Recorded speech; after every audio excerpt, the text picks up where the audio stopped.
Doctor Stein, la administración Biden acaba de cumplir 100 primeros días de su gobierno y muchas de las declaraciones están vinculadas a la situación del Triángulo Norte y sobre todo con la situación de Guatemala.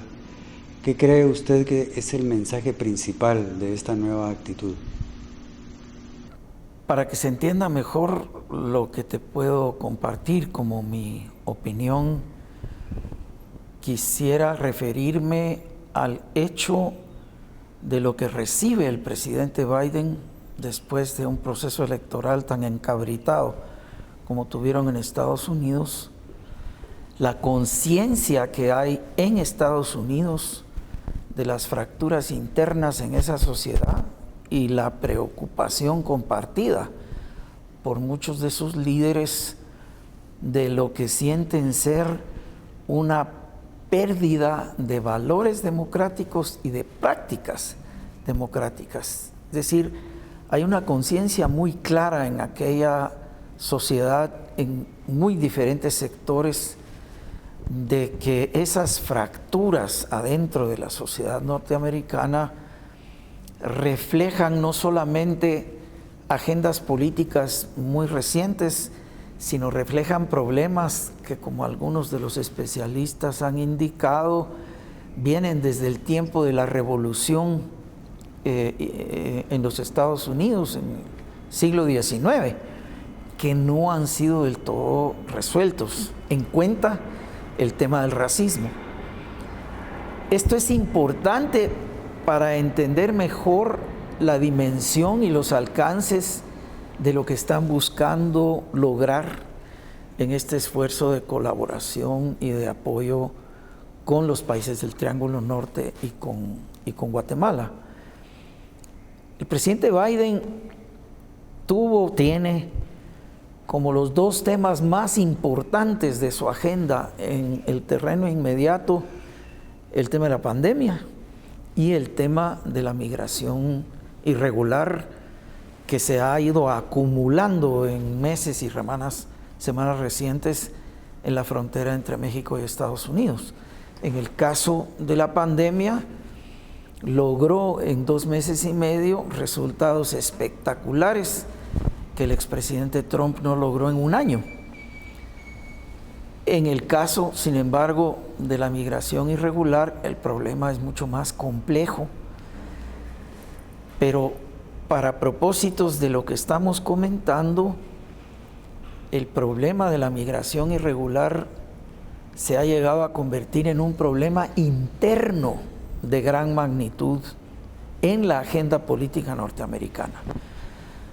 Dicho de otra manera, Guatemala está en la discusión política del Ejecutivo, de la legislatura norteamericana, no por las mejores razones, sino porque representamos un problema delicado para ellos en el tema de su seguridad interna. Si nosotros no entendemos eso a fondo, no vamos a estar bien equipados para esa relación que se nos abre en una búsqueda conjunta de soluciones eficaces y duraderas para contener esa migración irregular, pero hacerlo de tal manera que se atienda a las causas profundas que producen esa migración. En otras palabras, hay una búsqueda concertada en muchos sectores de toda la región de ver si es posible pactar de manera eficaz entre los países centroamericanos, México, Estados Unidos y Canadá, un sistema de manejo migratorio que sea ordenado, transparente, digno y que no se nutra fundamentalmente de gente que no encuentra ni qué comer en sus lugares de origen. Yo creo que en este sentido el mensaje, volviendo a tu pregunta central, que la administración Biden nos manda, hay que leerlo a partir también de la decisión de haber nombrado a su vicepresidenta como encargada precisamente de darle un tratamiento a fondo a las causas profundas que producen esa migración forzada. ¿Por qué vemos el encuentro con representantes de la sociedad guatemalteca organizada como un signo positivo?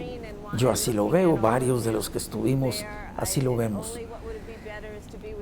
Porque hay señales muy claras de una voluntad de apoyarnos y de trabajar juntos como corresponsables de la búsqueda y puesta en marcha de soluciones eficaces y duraderas.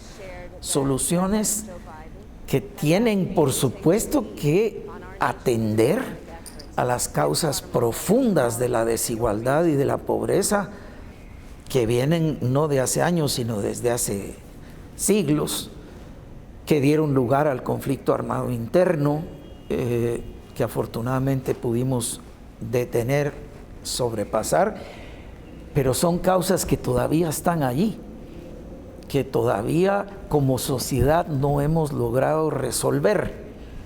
Pero también hay una conciencia clara en esa administración y, digamos, la conversación con que nos distinguió la señora vicepresidenta Kamala Harris fue muy elocuente en este sentido, de que también hay que atender problemas de corrupción, de inseguridad, de un fortalecimiento del régimen de derecho y de una justicia independiente.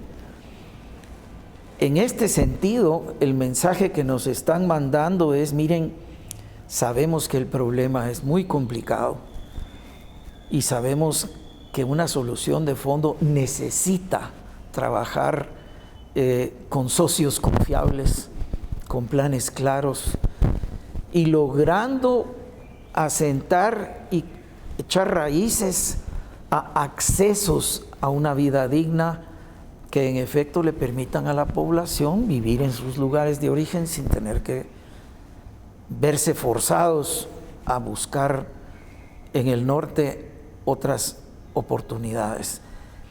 Es un mensaje muy potente que, además, digamos, de las formas diplomáticas, si las podemos llamar así, la vicepresidenta viene de una carrera política en donde fue fiscal general de uno de los estados más grandes y más complejos de Estados Unidos y más poblados por población latina, aunque no nos conoce en específico, pero se le ha visto en su desempeño en estos primeros 100 días, se le ha visto en sus declaraciones sobre específicamente este encargo que recibió desde hace unas 6 semanas de parte del presidente Biden.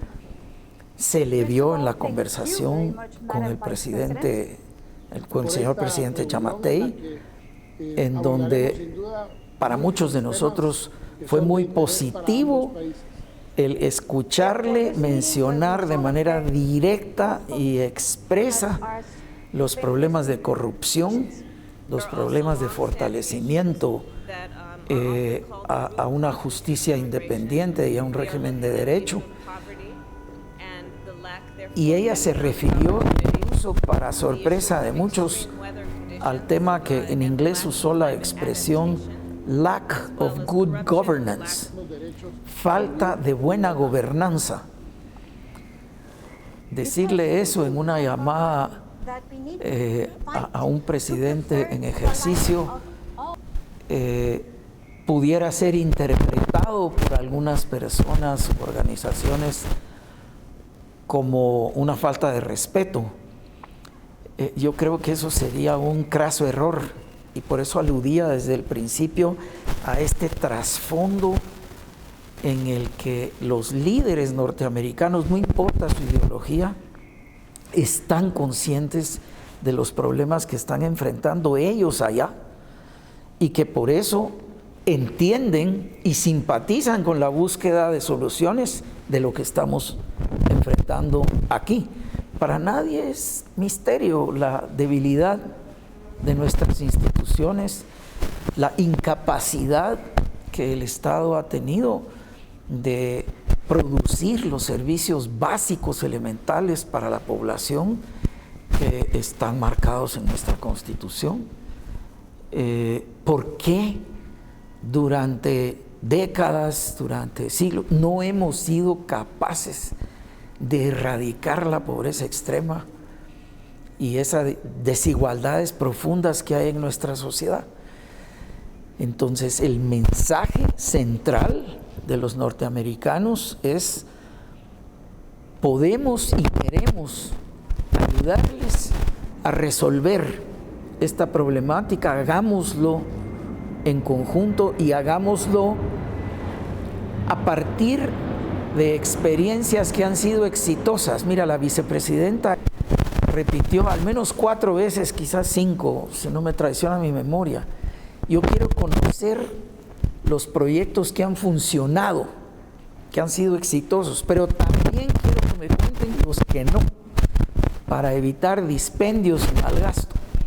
Queremos ser socios confiables en la búsqueda de soluciones, pero también no han escatimado expresiones públicas de altas autoridades para señalar lo que para ellos sí significan problemas de seguridad en ámbitos de corrupción e impunidad. Doctor, ¿qué puede ocurrir si todas estas advertencias directas e indirectas del gobierno estadounidense no tiene una respuesta en Guatemala? A ver, la manera en que has formulado la pregunta casi me deja en un callejón sin salida, pero entrémosle. Si no perdemos de vista que para ellos la crisis migratoria es un problema político muy inmediato de la agenda doméstica en Estados Unidos, entonces entenderemos que ellos necesitan resultados de corto plazo en esa dirección, pero que estos resultados de corto plazo no serán sostenibles si no se atienden y se van resolviendo los problemas de fondo, de raíz, los problemas estructurales que necesitamos atender. Nos invitan, por lo tanto, a hacer nuestra parte, lo que nos toca como sociedad, lo que nos toca como estructuras institucionales. Al menos en la introducción que el señor embajador me pidió realizar para arrancar la plática, junto con una introducción parecida de Rigoberta Menchú, yo sí enfaticé el que los problemas de origen que dan lugar a esa migración forzada, que son de naturaleza económica, de carencias extremas, etcétera, no pueden ser resueltos sin también atender los problemas de corrupción e impunidad, los problemas de infección del crimen organizado en nuestras instituciones. Disculpa este prólogo tan extendido, pero es para decir lo siguiente: sigue siendo para ellos en el fondo un problema de seguridad interna de Estados Unidos, que si nosotros no somos capaces de entenderlo, de concurrir a esa colaboración a la que nos están invitando y dispuestos a apoyar y financiar en parte, es muy probable que puedan llegar a un régimen de sanciones mucho más duras de las que hemos visto hasta ahora, que son casi personalizadas en algunas figuras públicas que han violado leyes internas en Estados Unidos. Algunos dicen: que me quiten la visa, a mí qué me importa, no quiero ir a ver a Mickey Mouse. Es una manera muy irresponsable de ver este asunto, porque ese es solo un pequeño aspecto de lo que significan las medidas que ellos tienen la capacidad de decidir, que son de acuerdo a la legislación interna de ellos, porque se han violado regímenes regulatorios internos, leyes internas de Estados Unidos que afectan pues cuentas bancarias. Por ejemplo, voy a usar el caso de las cuentas bancarias o las tarjetas de crédito. Una persona a la que le hayan encontrado evidencia de estar lavando dinero en Estados Unidos a través del sistema bancario y que ordenen que ningún banco norteamericano pueda tener correspondencia con bancos guatemaltecos en donde estas gentes tienen sus cuentas. Solo imagínate la cantidad de consecuencias en la fluidez financiera de quienes en negocios ilícitos quieran mover recursos en el sistema financiero de cualquier lugar. Pues tienen que recurrir a nuevas estratagemas, creando empresas de cartón, en fin, nombres ficticios para que les manejen sus operaciones. No es un tema menor. Por supuesto, ellos no pueden definir y ejecutar sanciones en territorios de otros países. Eso corresponde a la legislación interna, en nuestro caso, interna de Guatemala. Pero ¿qué sucede si las cosas empeoran porque, Dios no lo quiera, nuestras autoridades legislativas, nuestras autoridades judiciales, nuestras autoridades en el Ejecutivo sencillamente se dejan mecer en su arrogancia y no atienden estas señales de futuro que no solo son para nosotros, es para toda la región? Bueno, pueden venir un régimen de sanciones que castigue a nuestras exportaciones a los Estados Unidos. Bueno, Estados Unidos representa más de 1/3 de lo que exportamos. Y ahí sí le caería un castigo económico tremendo a la totalidad del país. Estoy especulando, pero hay quienes ven el asunto mucho más catastrófico en un futuro inmediato, pero esto solo para ilustrar la parte negativa que podría empezar a desarrollarse si nuestras autoridades no entienden qué es lo que se nos está pidiendo, pero tampoco aprovechan a qué es a lo que nos está invitando, precisamente para ir resolviendo problemas internos de vieja data. La primera misión que vino a Guatemala se entrevista con la magistrada Gloria Porras y días después el Congreso de la República no permite su juramentación. Mensaje... ¿Te estás refiriendo a Ricardo? No, Gloria Porras. No. La misión que vino es de Ricardo Zúñiga, como representante, enviada especial para el Triángulo Norte. Así es, él se reúne con ella, pero días después el Pleno del Congreso decide no juramentarla. Esto significa que no estamos entendiendo qué es lo que pretende la administración Biden en cuanto al fortalecimiento de la justicia. Mira, no solo eso. Yo no soy persona competente para meterme a opinar profesionalmente sobre temas judiciales o aspectos constitucionales, pero como ciudadano informado no puedo ignorar la cantidad de signos públicos que se están moviendo y de mensajes que están siendo emitidos desde Washington para acá en esta dirección. Nosotros, antes de que el presidente Biden designara a la vicepresidenta Kamala Harris como persona responsable de atender las causas profundas que provocan esta migración, ya estábamos sumergidos, diría yo, en un lodazal complicado en la designación de magistraturas para la Corte de Constitucionalidad, porque precisamente había muy poderosos intereses que querían, lograr que las nuevas autoridades de la Corte de Constitucionalidad fueran gente afín a sus agendas y a sus intereses. Gloria Porras no lo es.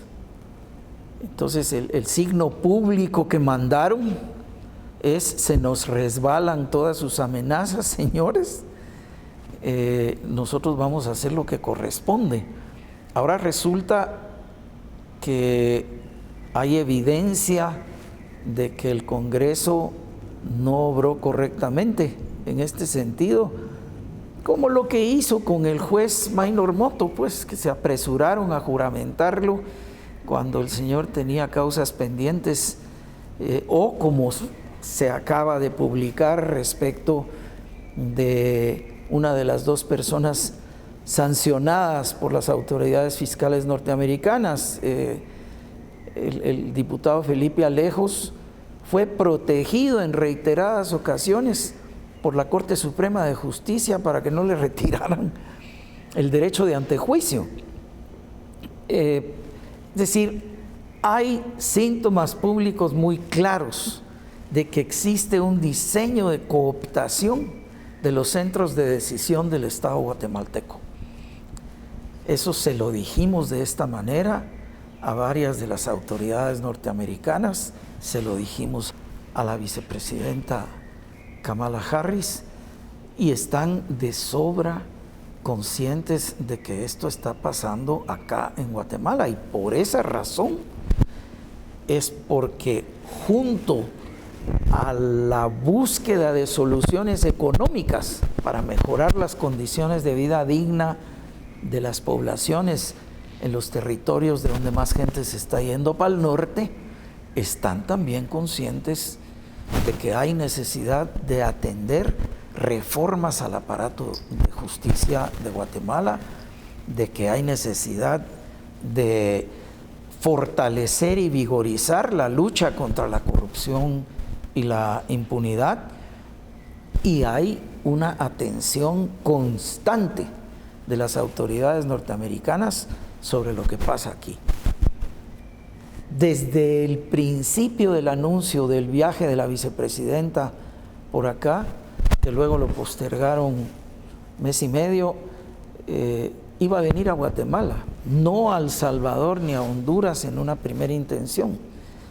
¿Y cuál es el país que más se oye en los corredores del Senado y el Congreso allá discutir como un problema para los Estados Unidos? Guatemala. Entonces, nuestras autoridades no pueden ser tan arrogantes de ignorar lo que se les puede venir encima si no hay una colaboración como la que estamos obligados a tener como países democráticos, signatarios de convenios internacionales, miembros de la OEA, miembros del sistema de las Naciones Unidas, porque también tenemos responsabilidades internacionales para con nuestros vecinos y en general con el sistema multilateral. ¿Con qué cara vamos a pedir apoyo externo si nosotros no somos capaces de dar las mínimas garantías de respeto a los derechos democráticos de nuestra propia población?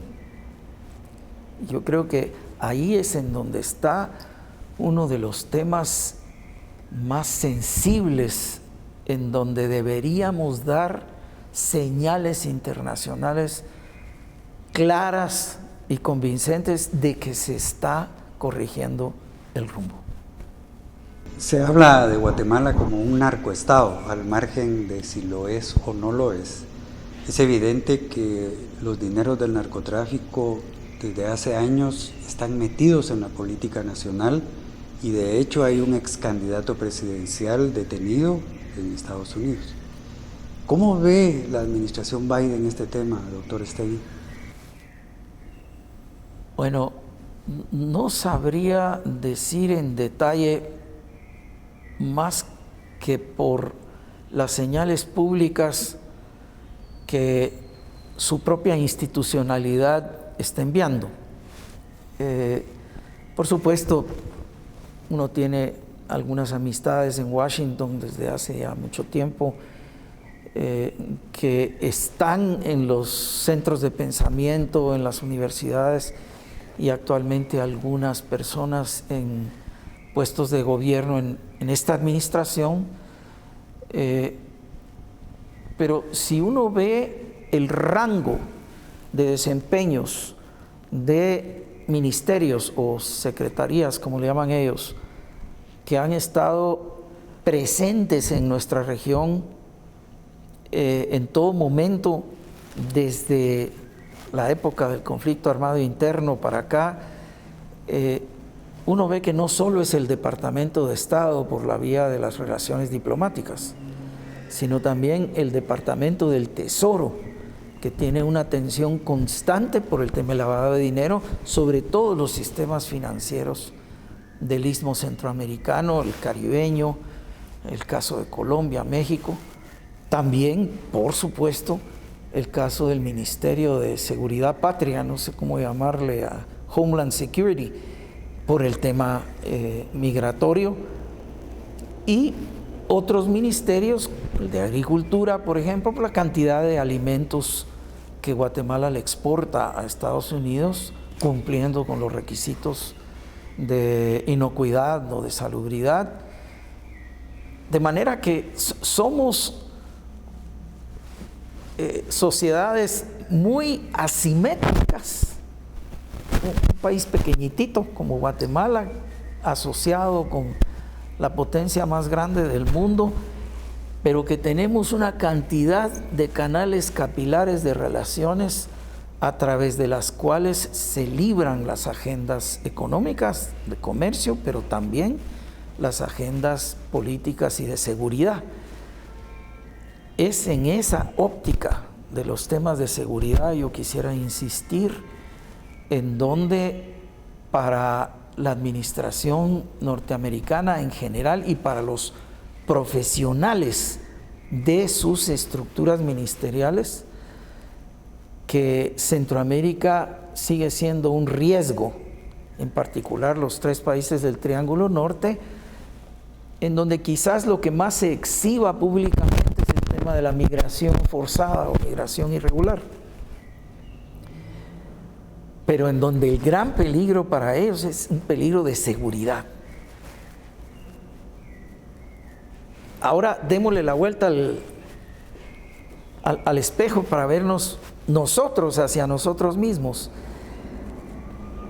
El crimen organizado necesita del Estado para funcionar en sus negocios ilícitos, y por esa razón siempre han buscado influir en las elecciones locales para controlar los corredores de trasiego. Hace pocos años se esperaban a los resultados de ver quién era electo alcaldesa o alcalde, y media veces sabía del ganador o la ganadora, entonces le caían encima con tentaciones o amenazas. Ahora ya no pierden el tiempo en esperar el resultado electoral, ponen a sus propios candidatos y desalientan incluso violentamente a los que no son afines a sus intereses. Yo casi diría, Haroldo, que ya no les importa quién quede de presidente. Lo que les importa es el control de los territorios de trasiego, el control de los puertos y el control de los aeropuertos. Entonces sí, tiene otro sentido el ver cómo ha habido una infección de fuerzas ocultas de los poderes públicos tratando de cooptar al Estado y los centros de decisión pública, de manera que ellos puedan en cualquier momento tener todo tipo de plan B, plan C, plan D para sus negocios ilícitos. ¿Por dónde comienza esto? Si nosotros vemos el ejemplo de Nicaragua o el ejemplo de Venezuela, comienza por el organismo judicial. el control de la justicia, como lo hizo en Nicaragua Daniel Ortega, fue un objetivo estratégico ya para su segundo envión, cuando se dio cuenta que perdió las elecciones en su primer envión, a pesar de que los sandinistas se consideraban triunfadores. ¿Qué hicieron? Buscaron agentes de inteligencia militar del ejército sandinista, los metieron a las escuelas de derecho en cursos acelerados para sacar su título de abogados y poblaron los juzgados del sistema de justicia hasta llegar a copar la Corte Suprema de Justicia. Y esa Corte Suprema de Justicia, ya en manos de Daniel Ortega, es la que ha hecho travesuras con los procesos electorales, le ha permitido reelegirse cuantas veces quiera, etcétera, pero fue después de un aprendizaje de terreno que se dieron cuenta que lo primero que tenían que controlar era el aparato de justicia y, por supuesto, la alianza en el Congreso que obtuvieron con el expresidente Daniel Alemán. En el caso guatemalteco, desafortunadamente hay síntomas que apuntan a eso, que hay poderes ocultos que se han servido de estructuras que sí dan la cara a nivel de organizaciones políticas, infectando los centros de decisión del Estado, y que si llegasen a tener el control de todos los poderes, estaríamos en efecto en manos de los carteles, de las mafias, del crimen organizado a nivel transnacional. Hay personas que han declarado hace pocos años en Guatemala, guatemaltecas y guatemaltecos, que íbamos en camino de parecernos cada vez más a Honduras, porque en efecto el control de los centros de decisión pública estaba cada vez más en poder de las mafias. Eso es muy claro para el gobierno norteamericano, y por esa razón es por la que no se están concentrando solo en respuestas de tipo económico, sino en respuestas de tipo político, orgánico, insistiendo en temas como el fortalecimiento de una justicia independiente, el fortalecimiento de una buena gobernanza y la participación ciudadana organizada, que hoy por hoy es la única que podría presionar al Congreso y al organismo ejecutivo en la dirección correcta. ¿Qué podemos decir como sociedad guatemalteca que hemos llegado al punto de que estamos esperando que el gobierno norteamericano presione a un Estado que no ha dado respuestas a este país? Yo diría, Haroldo, que en esto quizás lo que tenemos que ver es cómo cambiamos esa actitud de brazos cruzados. Eso es fatal. La sociedad guatemalteca en sus diversas expresiones debe lograr un nivel de maduración en donde respetemos las ideas de los demás, pero podamos conjugarnos entre nosotros y concertar una agenda mínima de desarrollo nacional en donde la mayor parte de la sociedad, en sus diferentes expresiones organizadas, podamos seguir en un rumbo común y podamos exigirle a los poderes públicos que cumplan con sus obligaciones constitucionales. Cruzarnos de brazos es dejarles la cancha libre, es fatal. Una sociedad que se sienta a esperar que otros nos resuelvan de afuera nuestros problemas ha sido lo que hemos practicado por décadas. Siempre buscamos afuera quién tuvo la culpa y siempre andamos buscando afuera quién nos puede venir a arreglar lo que desarreglamos. Yo creo que sí hay muestras en diferentes sectores de gente muy valiosa, muy lúcida, muy valiente, que sí está en la disposición y lo está demostrando de un comportamiento cívico diferente. Ya para concluir, Guatemala vivió en épocas del conflicto armado interno el aislamiento internacional. Ahora vemos Estados Unidos, Reino Unido se unen para castigar a personas por la corrupción. ¿Qué perspectivas tiene Guatemala hacia el futuro, doctor Stein? Bueno, yo me atrevería a decir lo siguiente. Primero, afortunadamente, tenemos una Cancillería que sí está muy consciente de esta problemática y que hasta donde sabemos, el señor presidente Giammattei sí confía en su canciller para el desarrollo de la política exterior guatemalteca y sí está descansando su programa de política exterior en hechos positivos y constructivos.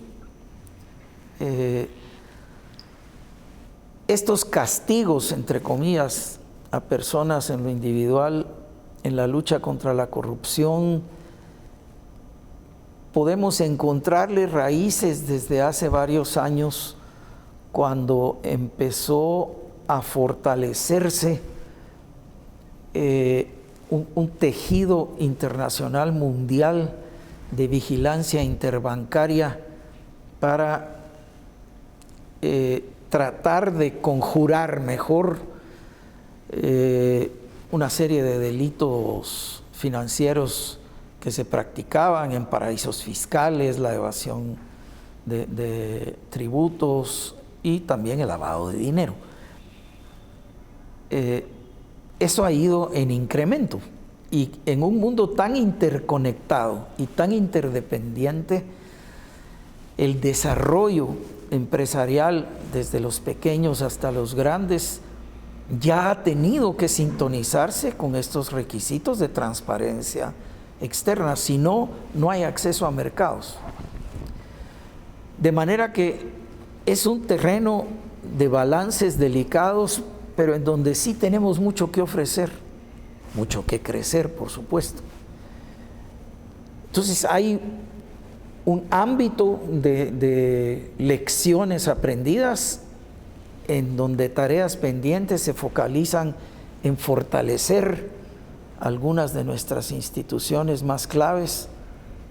Tenemos que fortalecer nuestra educación, sobre todo después del impacto brutal de la pandemia, fortalecer nuestro sistema de atención en salud.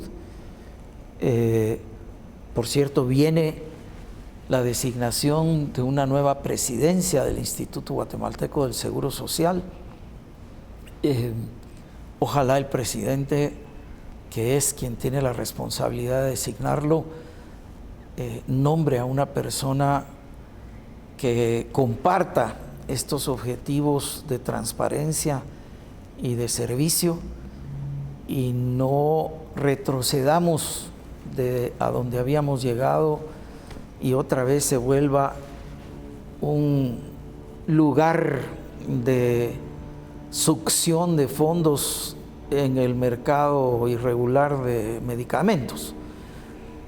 Pero como un pequeño ejemplo de cómo sí ha habido avances que podemos seguir promoviendo y multiplicando. Pero junto con el fortalecimiento de nuestra institucionalidad, hay también necesidad de multiplicar las oportunidades y destrezas de empresarialidad de diferentes sectores. Y ahí tenemos una factura histórica pendiente con nuestros pueblos indígenas, y tenemos también muy buenos ejemplos en organizaciones de mujeres indígenas productoras que están exportando con éxito. En fin, en lugar de ver solo los bastonazos que nos están dando desde afuera a algunas personas que están presuntamente en negocios ilícitos, veamos también los elementos de avance positivo que el país ha ido teniendo. Y, digamos, fortaleciendo esa capacidad, esas opciones, esas destrezas y esa riqueza de nuestra diversidad, que todavía somos algo lentos para no solo admitir, sino aprovechar y potenciar, nos auguran posibilidades de futuro mejores, ciertamente. Muchas gracias, doctor, por su tiempo y sus reflexiones. A las órdenes.